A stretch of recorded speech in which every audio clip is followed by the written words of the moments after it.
Welcome back to NSA Bulls Podcast with your boy Sean and Nick. Another episode. Unfortunately, the Bulls just lost to the Sacramento Kings. It was a very disappointing loss. We're going to dive right in and talk about it. Nick, how do you feel right now in general, but also about that game? I feel good, man. I feel good. I mean, life is great. But ultimately, just on the aftermath of that game, very tough loss. Just a lot with the Bulls I just don't understand, at this far in the season.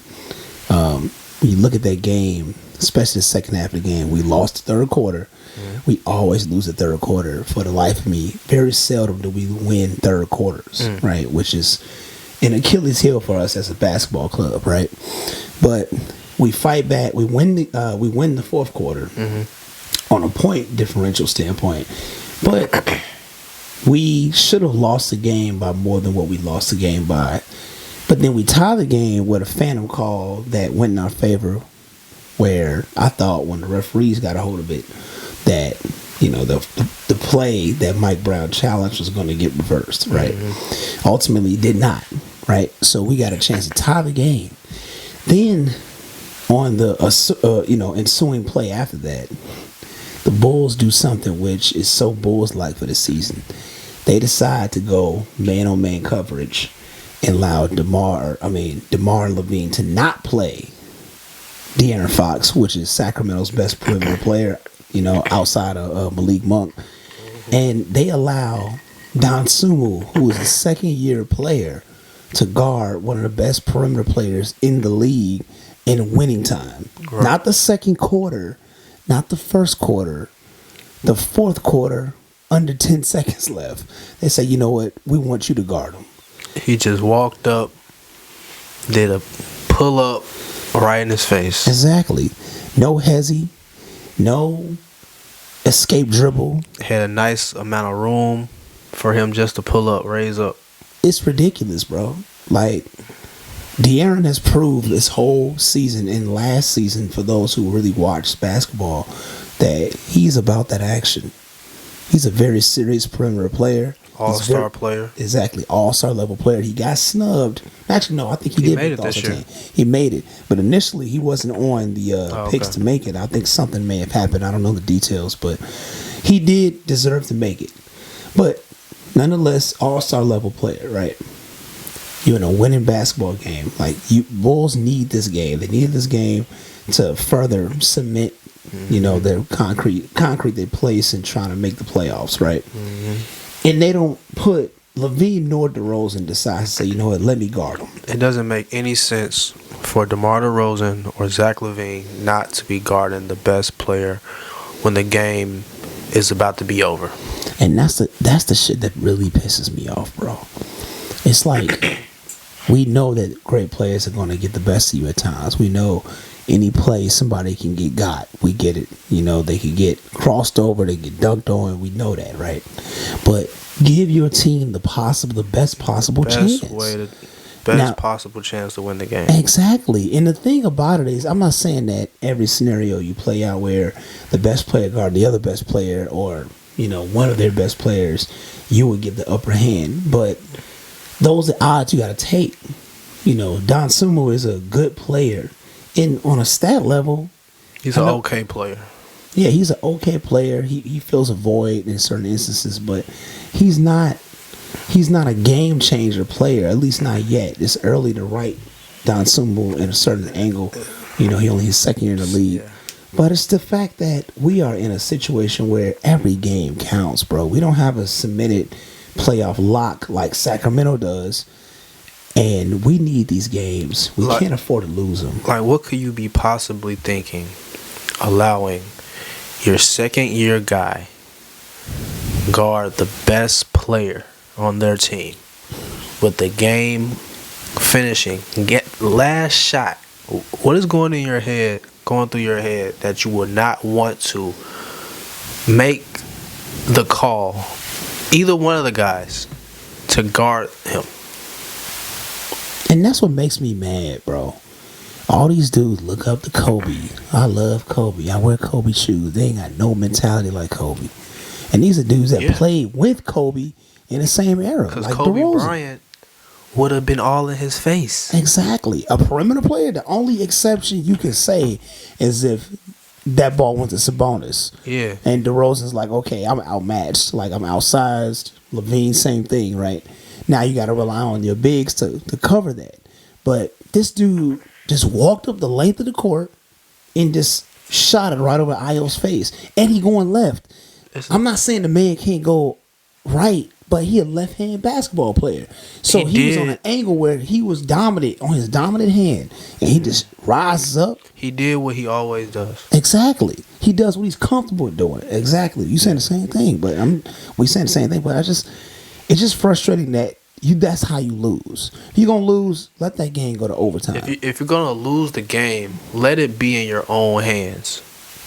You're one of the best players on the team. Either one of those guys could have stepped up. That's frustrating. It's like both your 1 and 2 guys, or 1A, 1B, whatever you want to look at it. They're not even stepping up to the plate to guard the guy.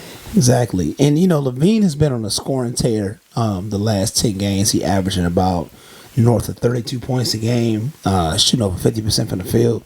He's doing, on a stat level, he's playing exceptionally well. The point is, we still had a legitimate shot to win this game, and we did not because of that. And it just goes to how I feel about the coaching. You got Vooch shooting threes when we down by 1 point. We're down by 1 point. These are not shots we need to take. And he's shooting corner threes at that. Since when, Bulls fans, since when have y'all seen Vooch hit consistent corner threes? That's not even his MO. He's a center shot 3-point shooter.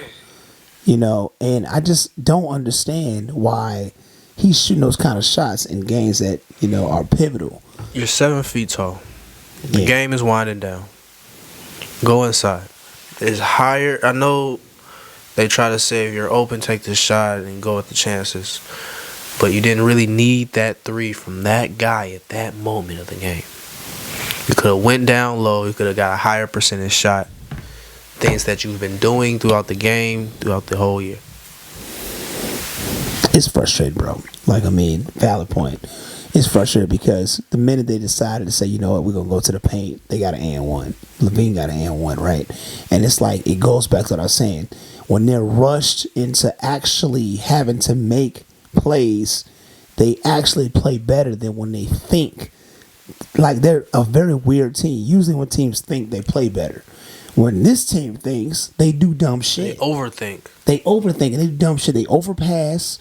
They overdo everything, and then it's like they're in shot clock violation situations, or they got to hoist up a prayer, or they in a situation where they shooting shots with nobody under the rim. If you're going to shoot those kind of threes, none of our guys are elite knockdown shooters. They're not. That's even for Levine. He a good spot-up shooter, and he can hang with the best of them in that situation, right? But even for him, if you're going to shoot that basketball, it's not a shot at knocking Levine, but just in general how our team and our offense is orchestrated at times. They'll have instances where they're shooting a 3. Nobody's under the rim. So you just basically said, look, we're not getting this offensive rebound at all if we don't make this shot. That's my issue. It's a lot of things with this Bulls team, but it's like we lost another game that we could have won.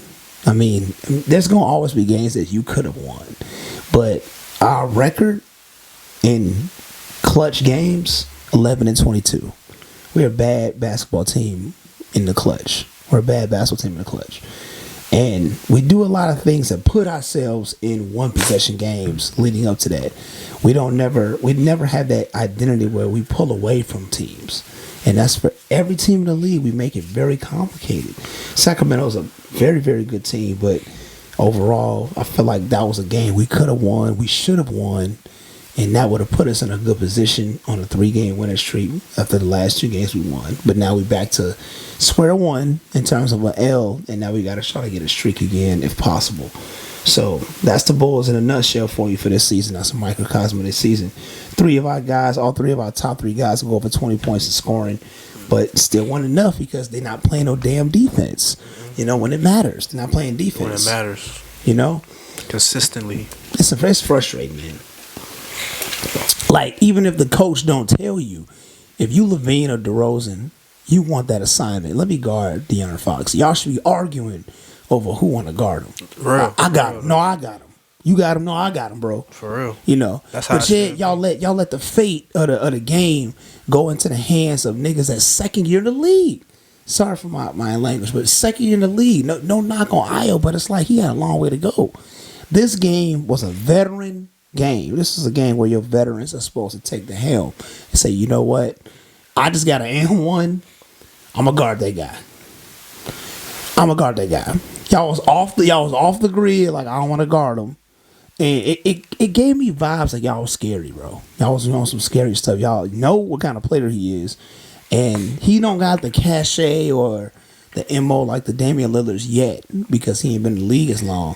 But still, he got that confidence. Yeah, he got that confidence. He got a lot of confidence, and he's a very, very, very talented basketball player. People know player. around the league about him. Yeah, and it's just frustrating, man. He's established in the league.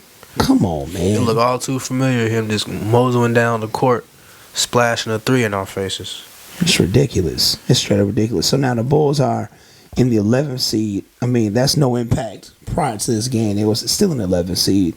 But they are now half a game behind the Wizards right now. The Wizards currently are in the 10th seed.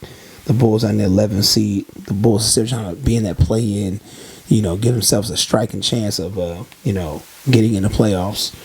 And that's what you got going on right now. Losing the game, we had a few days rest.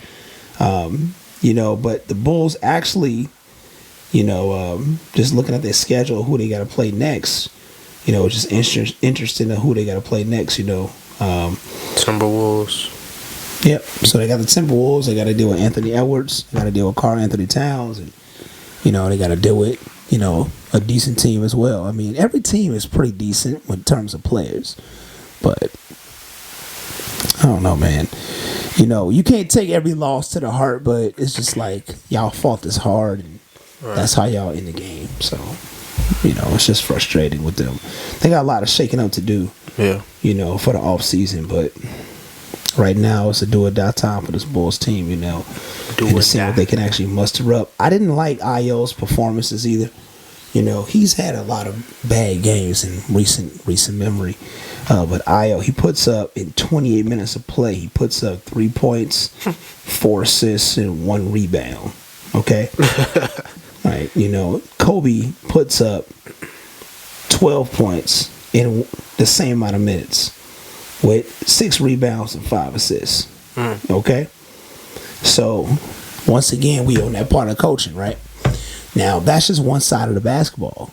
But if Kobe is giving you better numbers in the same amount of minutes that Ayo is getting, because I was at a game earlier a couple weeks ago, and Ayo put up a donut game in that game. And players are allowed to have bad games, but how are you not realizing when you got guards that can replace a certain guard? None of our guards are irreplaceable with the exception of Levine and DeRozan, right? Those guys, they can shoot bad. You still gonna start them. You still gonna give them their quality minutes.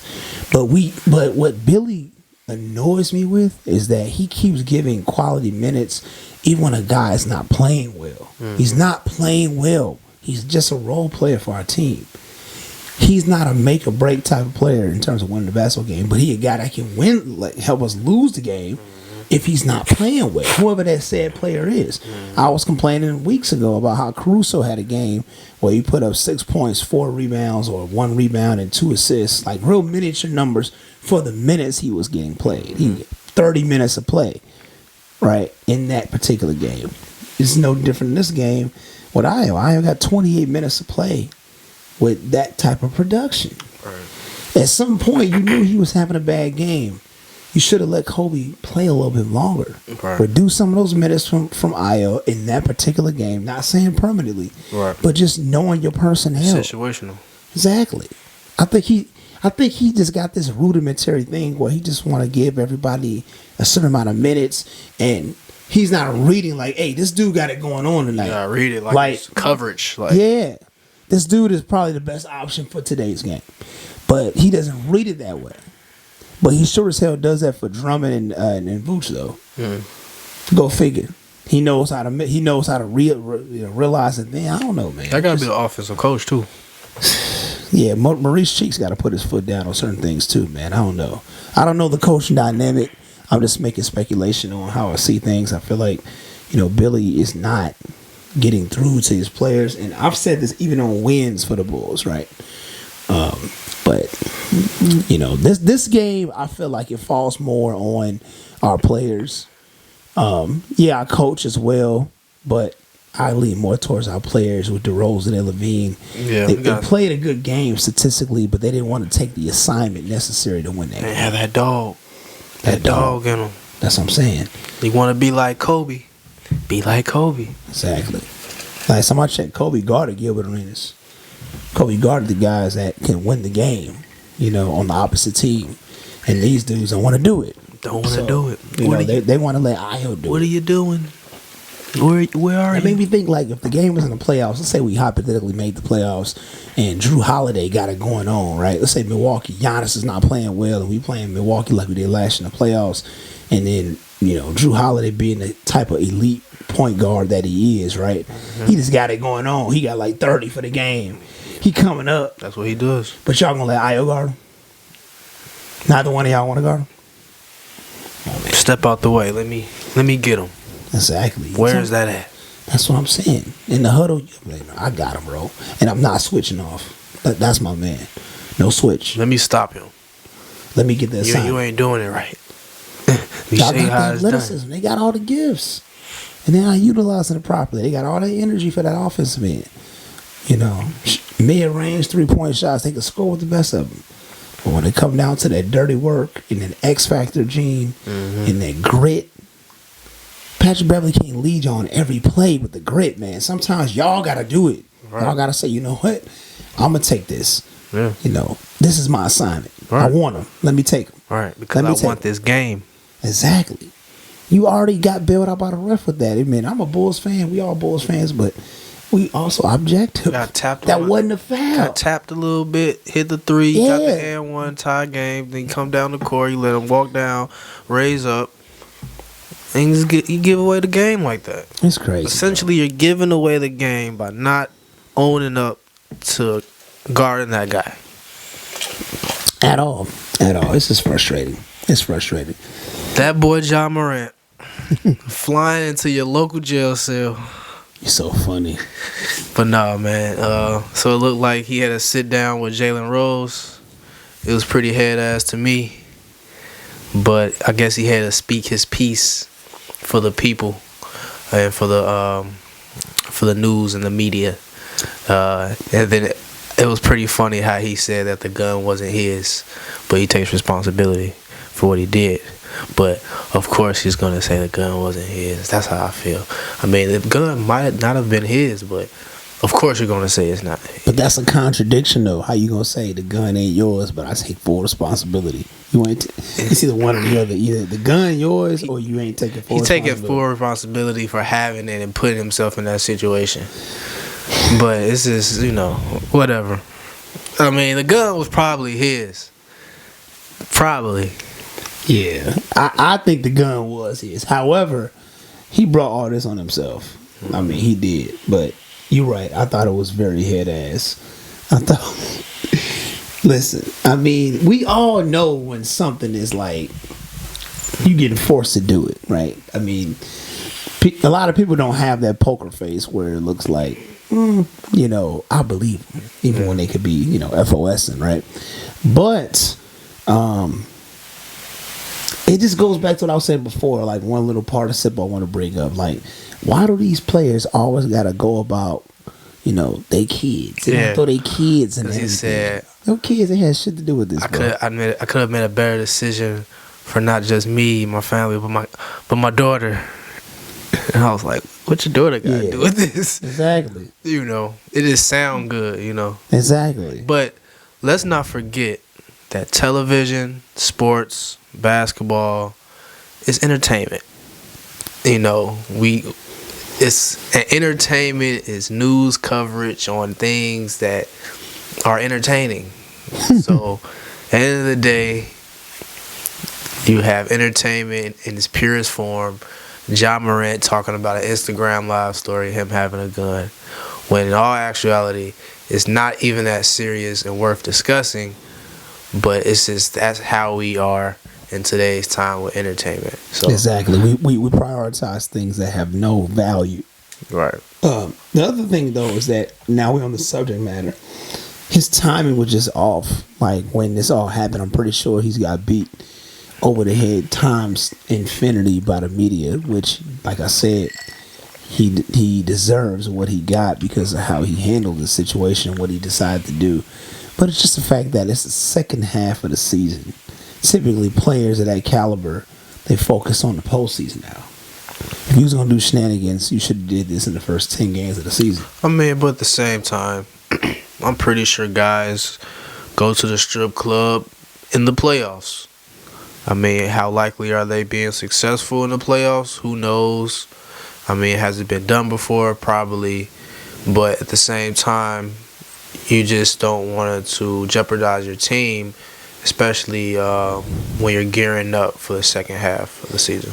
Right, exactly. I think that the strip club is one thing, but it's more about like the gun incident and the whole Instagram thing. The timing of when he decided to pull that off is the second half of the season. And this is coming from a team that's been talking a lot of trash the whole season about who they are or who they going against.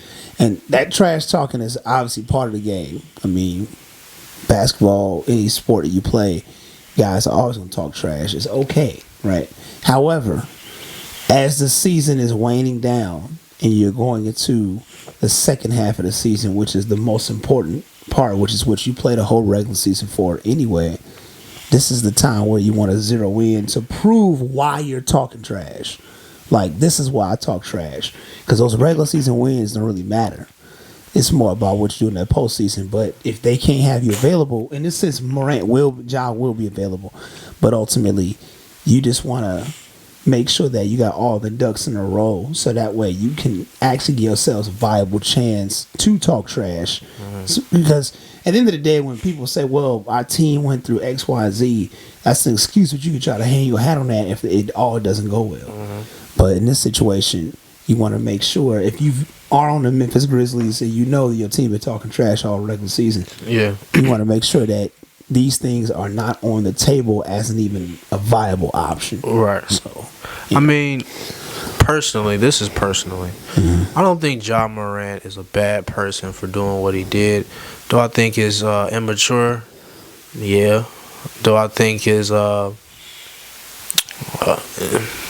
of course it's bad timing, but that goes into the immaturity because you're not paying attention to the moment, who you are in that time. So I don't think you're a bad person, Ja. I just think that there's a little immaturity and you're just not thinking. And when you do stuff like that, you're not thinking really. nah, he just young and dumb. You're not really caring. You don't care too much about your actions and what might happen because of that. You don't really care. You're not thinking about it. You're not putting the thought into it. So, Exactly. I mean, that ties into the immaturity, you know. So exactly. He just young and dumb. That's all that is. I mean, young and dumb. He don't realize like what's at stake, and you know how serious things are. People was breaking stuff down like his dad, whatever, and I believe all of that to be true. But I still got to give him, you know, obviously majority to blame because, you know, people create that wall when they making this kind of money and this kind of fame. That's what these new generation of guys do. You know, what they call Gen Xers or whatever, like people born post 1995. You know, like these Gen Xers, man, they got this energy where like, you know, like who are you to challenge me? Who are you to talk to me when I make X amount of money or X amount of fame, whatever, right? He just got the fame, but it's more of a humbling experience, I would say. I'm not in a position where I'm not in the mindset where I want to see people be humble, or you know, to be minimized, you know. But overall, I feel like, you know, not that this was the topic of conversation, but my point of view is that I just want, you know, I can understand like why he's going through what he's going through, but I just feel like his timing of when he pulled this off, you know, it's just like another layer to it because I'm like, okay.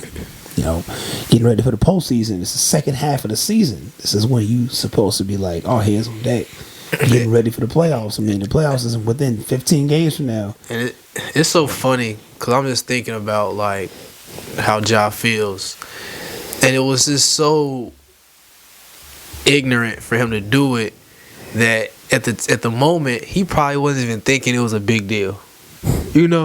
Like he's just living his life, probably drinking, showing a gun. Like how, like that's so ignorant. You don't get it, man. You just like really not knowing who you are. Maybe he hasn't really fully understood who he is. That he's not just Ja Morant from wherever he's from, but he's Ja Morant, the NBA superstar. Exactly. He don't understand. He got a business that is behind him. And you could have probably flashed a gun in college. No major problems coming your way. Maybe. Even still with that. But professional NBA basketball, that's just like a whole nother level. Exactly. And I saw people defending him, right, that I just thought was kind of like real stupid to me. Like, I saw Gilbert Arenas defending him. I saw Paul Pierce. Of course, Gilbert Arenas. Gilbert, dumbass. Of course, Gilbert Arenas. That's the reason why your ass ain't in the league no more. Or that's the reason why you suffered a lot and then... He got a thing for guns. So stupid, bro. But the point is, I heard Paul Pierce saying, like, like he carried a gun. Like, listen, Paul Pierce... life almost was taken from him. He got stabbed to death in a nightclub, times, right? Yeah. But here's the funny thing. No one knew he was carrying like that other than probably his teammates. Because when he said it, his career's already gone. I mean, his career's already over with. So he kept it low key. Like if he was in a dire straight situation, you'd know he got it. And but that's the point. That's how you're supposed to kill it. And then he wasn't ignorant enough to have somebody record him. Even though they didn't have Instagram back then, they still had camera phones or camcorders, and Paul Pierce didn't allow anybody to record him, and if he did, that footage never got out. So it's like it's a different game, man. Like players were doing crazy things back then, they're still doing crazy things now, but now you just gotta be so hush about it because everything is so blown up. Exactly. And unfortunately for guys like Ja Morant that just want to live their life maybe like Paul Pierce did and Gilbert Arenas did in the NBA, that time is long gone. Exactly. But in this situation, he recorded the damn video. He recorded himself. That's what I'm saying. It's a bonehead, bro. That's even It'd be one more thing to if he the got point. caught in traffic and somebody was recording him walking with it or something. Right. Then it's like I can't get no peace. Like, Right. I'm Ja Morant. People keep recording me. And that's what I'm saying. He Like record himself. Paul Pierce didn't have somebody record him, let alone record himself. You know what I mean? It's like you're snitching on yourself. And that's just, and I don't want to say the word dumb because young and dumb is just so, coined, but it's true. But I don't really call them dumb, but it's just like, it's so immature. It's just so like, Yeah. Just lacking foresight, bro. Yeah, just lacking foresight. Just lacking foresight. Ignorant. Man. Just ignorant, man. Yeah. So we'll see how Memphis can bounce back. I mean, they have won a couple of games in his absence. They're a good team with or without him. They're going to be all right. Yeah, I think they'll be all right. We'll see how they do. I know they're going to get to the second round of the playoffs, no question about it. Based on seeding, but, if they hold that one of those top seeds, I feel like they'll be fine. It is going to be interesting for Ja Morant because when he comes back on the NBA floor, he's probably going to have some hate. When stuff like that happens, you start losing, not really losing fans, but creating tension with some fans. I think I feel like it's an inverse relationship when it comes down to fans and players, right? And what I mean by that is he's gonna get some hate from fans, and he's gonna get all these players that probably already have respect for him that already did because of his talent level that have on a lower level went through something version or understand or can relate. And that's the thing I understand too about the NBA, right? They all try to perpetuate this idealism that they in a brotherhood. To me, it's all bullshit. They're not a brotherhood. That former NBA players have vocally even said this, like, listen, just because we all in the NBA together, I rock with such and such. Right. Like, this video of Steven Jackson choking Steve Francis in the club. Okay, so not to get too far off topic, but the point is that they all gonna go on the TV and they gonna say, that my brother, and they gonna say my brother. They gonna preface that. They gonna say like my brother, and people don't understand what we gotta go through. What we got, they gonna keep emphasizing the we part, like what we gotta go through, and you ain't been in them shoes, and you been player, you understand, and all this, like, even the worst players are the worst that people don't really care about their career. I don't gonna be talking like that, but and then you gonna get a portion of them that are not on major networks that will be honest. Yeah, but and that's just like the NBA, the player community. But like as far as NBA fans, like John Morant's specific fans are probably still gonna be rocking with him. They're gonna be trying to stand up for him. Yeah. But NBA fans, some of them are not going to like what has happened. And they probably gonna talk some mess about him. Yeah, he gonna have a little bit of a stigmatism on him where some fans, depending on who you talk to, are going to be like, I don't like that guy or whatever, right? I don't like that image. I do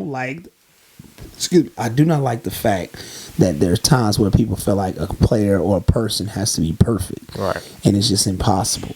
However, I don't believe in being corny either, right? And I like when people can basically not ride, this gravy train of media where they'll say like all the right things, but don't throw somebody under the bus either, right? So like basically, like if you could stay in that middle ground, then you all right with me. But you're gonna get an extremism on both sides. You either gonna get mainly on the favoritism side, like people don't understand or can't relate, or my brother, like people don't understand what we go through. And it's like, It would have been funny and entertaining, really, if he would have gone on that interview with Jalen Rose and said, you know what? I fucked up. I hit a gun. I thought it was cool. I was in the moment. I was in the club. I flashed it. That was a bonehead mistake. I don't know why I did that shit. I was tweaking. It will never happen again. I will not put myself in that situation again. Yeah. That would have been cool if he would have said that instead of saying, I've been doing good. I've been seeking help. I've been getting the help I needed. I've been in a safe place. It's like everything just feeds into this mental illness that goes on. Like it just kind of feeds into that, like as if he has not saying he has a mental illness, but it's just like it's all bullshit. You're taking the time out to realize yourself. This is so head ass. It's so bullshit. It's bullshit, bro. Yeah. They act like anytime somebody make an accident that they could just their PR team could just say, you know what, he's getting the help that he needs. Not saying he's a mental case. No, or just say it. They're not making it seem like he's a mental case, but it was like a mental error, so he's getting the mental help that he needs. Dude, and it's like, bro, don't call it mental health that you need. Just say you fucked up, bro. Exactly. I'm 22 years old. I was tweaking. Exactly. My bad. Exactly. It will not happen again, and I will make sure of it. Exactly. They want to label it something else all the time. Like, what was it? It's just a kid fucking up. Right. It's just a kid messing up. He's 22 years old. He got the world at his fingertips. He got all this money. Right. Not only got all this money, he a superstar in the league. He American superstar on top of that. Yeah. So on top of that, you think about the league needs him. They always say it, but the real reason they need him or want him, I should say that, is because the dynamic of the league is non-American. It's not as American as it used to be, and this is an Americanized sport initially. So he's an American black man that's a phenomenal athlete. Exactly. That generates a lot of money and a lot of views. Exactly, and he's the newer generation. And they needed him to say what he said with Jalen Rose. They probably wrote it for him. They needed for him to say that so he can continue to make money for the NBA. It seems so forced, man. So forced and so corny. I don't know, man. But you want to talk about the Bulls before we wrap up? Last words? I mean, on to the next game with this team. We got 2 home games left. Against the next matches. Who they playing next? Who is it they're playing against next? They playing. They are playing the Timberwolves next. They got the Timberwolves next. Miami after them, and then a back-to-back with the 76ers.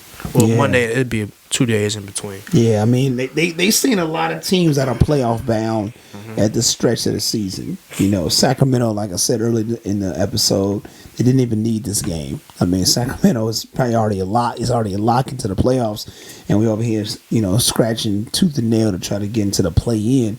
But yeah, the Bulls, man, they are, as I've always said, you know, they are very frustrating to watch this season.